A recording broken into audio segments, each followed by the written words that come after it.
Hello everyone, good morning. কেমন আছেন সবাই? আশা করছি সবাই খুব ভালো আছেন আর আমরাও বেশ ভালো আছি। আমার আরও একটি নতুন ব্লগে আপনাদের সকলকে স্বাগত জানাই। আজ বুধবার, সকাল এখন 7:30 মতো বাজে আর আমার কিন্তু স্নান কমপ্লিট। আপনাদেরকে আগের দিনের ভ্লগে বলেছিলাম যে কাল আমার একটা জায়গায় যাওয়ার আছে, আসলে আমার বাপের বাড়ি যাওয়ার আছে, সেই জন্যই। কিন্তু হ্যাঁ, এত সকাল সকাল যে যাব সেটা কিন্তু আমি ভাবিনি। আসলে আমার ভাইয়ের 10:30 থেকে টিউশন আছে আর ওই যেহেতু আমাকে নিতে আসবে, সেই জন্যই মা বলল যে তুই সকাল সকাল একটু রেডি হয়ে যা। তারপর সকালবেলা সবাইকে চা দিয়ে আর নিজেও একটু চা খেয়ে নিয়েছিলাম। তারপর এই যে টুকটাক সাজগোজ আমার কমপ্লিট।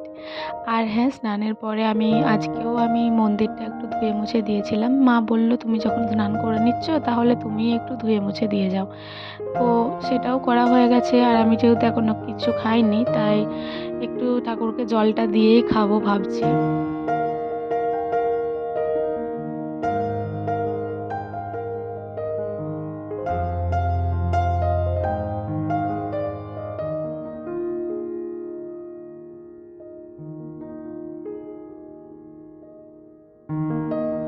আমি যেহেতু আগে থাকতে কোনো কিছুই প্যাকিং করিনি, মা বলছিল কোনো কিছুই আনার দরকার নেই, কিন্তু হ্যাঁ, এই সামান্য জুয়েলারিগুলো তো নিয়ে যেতেই হবে। তো সেগুলোই একটু প্যাক করে নিলাম, কোনটা কোনটা নেব আর কি।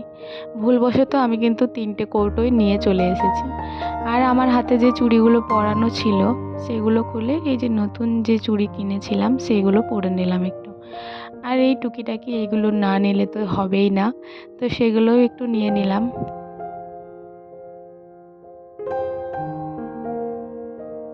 এই মুহূর্তে কিন্তু আমার ভাই চলে এসেছে। তো ওকে জল দেওয়ার পর তারপর বললাম তুই একটু বস, আমি ঠাকুরকে জল দিয়ে আসি আর জপটাও করে আসি। আজকে যেহেতু সকালে জল দিচ্ছি, তো এখনও খুব একটা রোদের তাপ নেই, তাই এখানেই জপটা করে নিলাম। নয়তো গতকাল খুবই একটু রোদের তাপটা লাগছিল।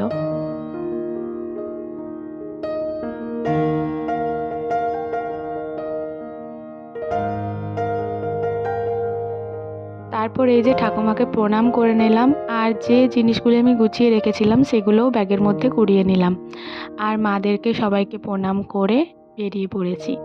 দেখুন এই সবুজ প্রকৃতিটা কি অসম্ভব সুন্দরই না লাগছে। আসলে এখন চাষ হচ্ছে তো, তাই চারিদিকে শুধু সবুজ আর সবুজ। আর এই মাঝে মাঝে একটু আধটু জল দেখতে যেন মনটা জুড়িয়ে যাচ্ছে। কিন্তু হ্যাঁ, ওখানে রাস্তাটা একটু খুবই খারাপ, পার হতে অনেকটাই সময় লেগে গেল। আর এখানে আমরা আজকে একটা শর্টকাট রাস্তায় এসেছিলাম, খুবই সুন্দর। তারপর মার্কেটে এসে মাছ নিয়ে নিলাম। তারপর বাড়ি এসে দেখি মা এখনও খায়নি, তো আমরা 3জন মিলেই আবার খেতে বসে পড়েছি।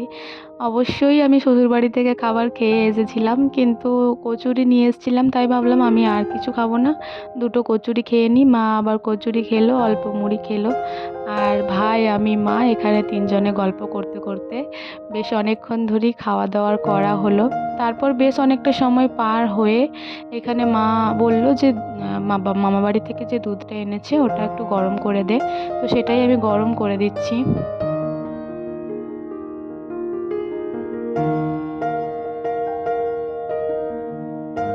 তারপর আরও বেশ কিছুটা সময় পর এই যে দুপুরের খাবার খেতে বসে পড়েছি। আজকে হয়েছিল মাছের বাটনা আর পাট শাকের ঝোল, আর হয়েছিল উচ্ছে ভাজা আর ভাত। খাওয়া দাওয়ার পর 3জন মিলে একটু গল্প না করলে কি হয়, তাই খাওয়া দাওয়ার পর এই যে 3জন মিলে গল্পই করছি। আজকে আর ঘুম হয়নি। তারপর আবার মার্কেট যাওয়ার প্ল্যান হলো আমাদের, কিছু কেনাকাটা করার জন্য আর খাওয়া দাওয়া করার জন্য, আর কিচ্ছু না। তো মা, এই যে আমি আর মা রেডি হয়ে গেছি। আর ভাইকে এখানে বলছিলাম যে একটু তাকাতো, ও আবার সেই পোজ দিচ্ছে, বলছে আমরা সব এরকমই পোজ দিই, ঠিক আছে। তো যাই হোক, সবাই মিলে মস্তি মজা করতে করতে এই যে বেরিয়ে পড়েছি 3জনেই। তারপর আমাদের যে কেনাকাটা ছিল ওটা কেনাকাটা হয়ে গেছে। আরও কিছু ছিল, কিন্তু আমার মাথা থেকেই তখন বেরিয়ে গেছে যে এগুলো আমাকে কেনাকাটা করতে হবে। যাই হোক, আরও একদিন আসা হবে। আর এই যে আমরা একটা রেস্টুরেন্টে চলে এসেছি। ভাই এখানে অর্ডার দিতে গেছে। আমরা অর্ডার করেছিলাম চিলি চিকেন আর 5 পিস তন্দুরি রুটি। সত্যি বলতে খাবারের থেকেও এই প্লেটগুলো আমার অসম্ভব সুন্দর লেগেছিল। বাড়িতে চলে এসেছি, ভাবলাম কি এনেছি সেটাও দেখিয়ে দিই। এই যে আমি একটা ব্লাউজ এনেছি, দেখেই পুজো পুজো ভাব লাগছিল, তাই ভাবলাম এটাই নিয়ে নিই। ওই ব্লাউজটার প্রাইস ছিল 150। আর এই যে চাপাতি কালারের একটা ব্লাউজ, এটাও মায়ের জন্য, খুবই মিষ্টি কালারটা ছিল। আর এই যে এটা আরেকটা কালার, গোলাপি গোলাপি একটু, খুবই ভালো। তো এই দুটো ব্লাউজ নিয়েছিল 140 রুপিস, খুবই কম দাম আর খুবই ভালো। আর এখানে মা আমাকে বলছিল তুই চা কর, আমি বলছিলাম তুমি চা করো। তো দুইজনের মধ্যে তুই তুই করার পর তারপর মা বললো ঠিক আছে নে আমি করছি, কিন্তু একটা কন্ডিশন আছে, তোকে কিন্তু আমার কাছে বসতে হবে। তো আমি বললাম ঠিক আছে তাই হবে নাও। এখানে মা আর আমি গল্প করছি আর মা চা বানাচ্ছিল।